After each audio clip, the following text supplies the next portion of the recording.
Sandy Says Read, and welcome to the channel. This is going to be the June Journeys with the Inklings wrap-up, and I'm hoping that it doesn't take us very long. I will put timestamps in the drop-down box below, so if there's some part of this that you're just not interested in, you can skip to the parts you do want to see. I am also going to be reading most of this off of the screen. I apologize now, but let me go to this. You guys, it's been a weekend, and if you've been following along this channel at all, you know that I've just been having some issues. So I'll be reading this to make sure that I stay in focus, right? Before we begin, I welcome you to subscribe to the channel because this kind of chaotic mayhem, it happens all the time here, right?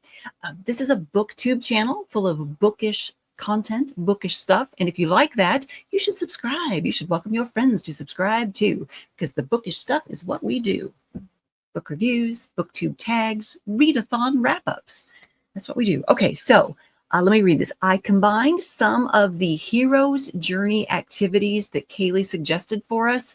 I combined a few of those. All right, so I'm ready to share what I accomplished during June and what I'm continuing to work on through like July and stuff. Okay, I'm going to read this. Yes, I'm going to read this outline almost like it's a script. I've typed up a lot more for this outline than I typically do. We're just going to use this to keep me focused. Here we go. All right, for the first activity of finding a wise mentor, I did not manage to read my Bible every day. So the daily habit hasn't made its way back into my life yet, but we're working on it. And this story of the flood was the easy goal I met with no problem. And we can talk about that within an expanded prompt 6 later. You guys, that's all I put in there? Okay, so for the first activity of finding a wise mentor, that was to read in the Bible. And so the story of the flood, that's what we had in there. Okay. Oh yeah, this is going great. All right, the second activity, researching an ancient legend with Beowulf and Selic spell. Where's that one? Okay. That was already complete, but I didn't get a good chance to sit down and outline a script or video to share fancy thoughts with you all. I can share that it's kind of a heavy, dense discussion of Beowulf. It's quite the breakdown of each stanza, each line. Okay, it is the breakdown of every little bit, and it's like an academic discussion of how Tolkien perceived each thing and how Tolkien translated each little bit and why he translated each little bit the way he did. I mean, it's interesting to me. I'm a complete nerd when it comes to Beowulf. I love it a lot. So I enjoyed going through it and taking my time going through it. I read through this back in like January and February, but I didn't get a chance during June to really dive in and, like I said in here, like write up a script for you guys. I combined the third and fourth activities together, okay?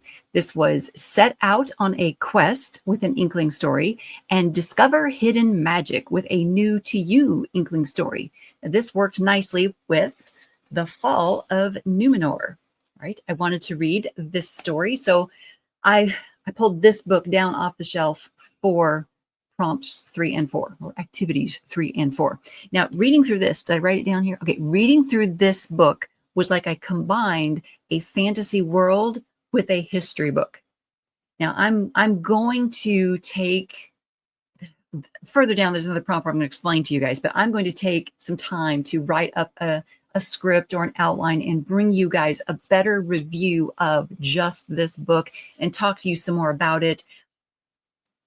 We'll do that in another video, in its own video, I think. But reading through this, it was really like just looking at world building. It's like an exercise in world building and having like this book as a story Bible, you know. And I've got a video here on the channel about, you know, building your story Bible, having your story Bible, and the world building that goes along with that. Maybe I'll put a link to that in the drop-down box below for folks who are interested in that sort of thing. I'm going to be giving a workshop to a group in August on, world building. And I'm going to be talking about, the importance of that story Bible to your world building. And yeah, just this, the way this was set up, the way it's formatted, it's kind of like, as I was going through it, it's like, but this is a history book, but it's a history book for a fantasy world of fantasy characters. And each time that a character showed up that I was familiar with, like Galadriel or Elrond, each time one of those characters came up that I was familiar with, I was like, oh, hey, I know that person. Okay, I know how that person fits into society. Yeah, it was just kind of cool like that. For the fifth activity, we have Rescue the Damsel with poetry by the Inklings. We were supposed to read some poetry by one of the Inklings members, and I selected Bilbo's Last Song with illustrations by Pauline Baines. So check out that beautiful book. Now, I did talk about this book in the June wrap-up, the wrap-up of the full month of June. I talked about it a little bit. This is a beautiful, gorgeous little book. I'm going to show you guys. Let me take the cover off so I can show you the end papers a little more easily. If you look inside here, you can see like this painting. Isn't that lovely? There's so much in this little book that was just pleasing and pleasant. It was a very calm and lovely thing to sit down with. I mean, the poem itself takes no time at all to read, right? It's very quick. But then I could sit down with it and just look at the loveliness of it, look at the pictures. And at the back, hold on, let me get back here. I can show you this. There are notes that explain each of the illustrations throughout the little book. There's a ton of little illustrations in here, and each one of them is explained. Notes on the pictures. It says there in the back.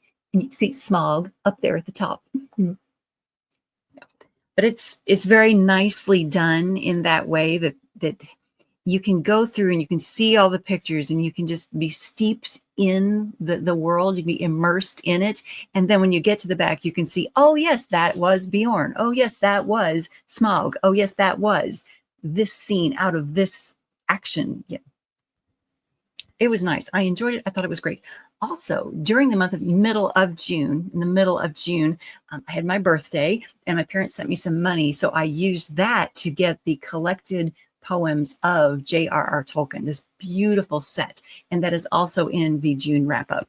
For the sixth prompt, or the sixth activity, we have Restore a Magical Sword. And this meant reading a book inspired by the Inklings or that inspired the Inklings. And for that, I read the Epic of Gilgamesh. And I was interested in looking at the parallels of the flood and at looking at some parallels of Aragorn and Gilgamesh. Now, as I got into it, I wasn't really seeing so many parallels between Aragorn and Gilgamesh. I was seeing some more parallels between Kalervo and Gilgamesh. Did I bring Kalervo? Yes, I did. I read the story of Kalervo, maybe 2 years ago. I don't remember now. It's been a little bit ago.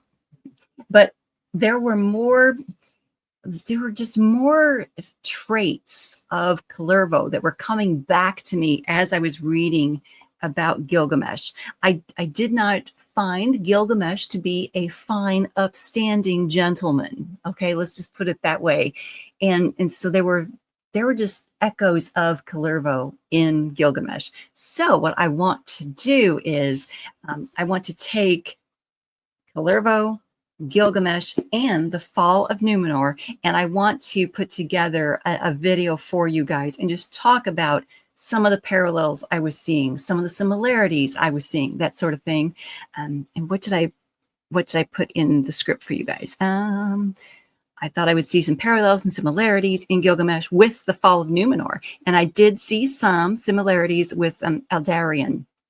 He was one of the kings of Numenor, and he had like wanderlust. He always wanted to be seafaring. He was building ships and going sailing, like off on long sailing adventures for like 5 years, 7 years. He would be gone for many years at a time, right? the Numenorians had very long lives, right? Okay, so he would be gone for a very long time and then come back to the kingdom. He was supposed to get married, but he's like, I don't think I want to get married yet. I want to go seafaring again. I'm going off script, you guys. Okay. And so my script says, I want to put together an essay video for you all discussing Gilgamesh and Kalervo rather than, yeah, okay. And that's where we can include the story of the flood too. All right, we're going to move on to activity number 7. Number 7 is defeat the Dark Lord with a screen adaptation or documentary, etc. So I watched BBC's production of C.S. Lewis Through the Shadowlands. And I spoke about that in the announcement for the June Journeys with Inklings back at the beginning of June. I talked about that because I watched that right before I did the announcement. I went ahead and watched that because I did. And I enjoyed it. I thought it was interesting because I did not know all that much about C.S. Lewis's life. So it was good for me to watch that. Let's see. And as I suspected, it was a joy to rewatch the Peter Jackson Lord of the Rings trilogy. Yes, of course. Enjoyed that very much. Then activity number 8, fulfill the prophecy with reading a book about the Inklings or their works. Now, I have not finished reading On the Shoulders of Hobbits. Started out with this one. I haven't finished it yet. And I haven't finished reading it because I was finding it pedantic and overstated. It's a good concept. Okay, it's a good concept of looking at how Tolkien's and Lewis's and others' characters have upheld morals and ethics and virtue for us through their actions in story, but it felt contrived as I was reading. I need to start over and give it a better chance. I think that I was just getting frustrated with it during the month of June. You guys have had, as I've mentioned here on the channel, I'm having a season of frustration right now with my health stuff. And I think that I was just finding myself confused and frustrated and just not happy with the way stuff was presented. And I believe that, after a few more weeks of the physical therapy on my brain, I think that I will be able to revisit it and have a better outlook. I think I'm just in a place where it was not good for me to be tackling that one yet.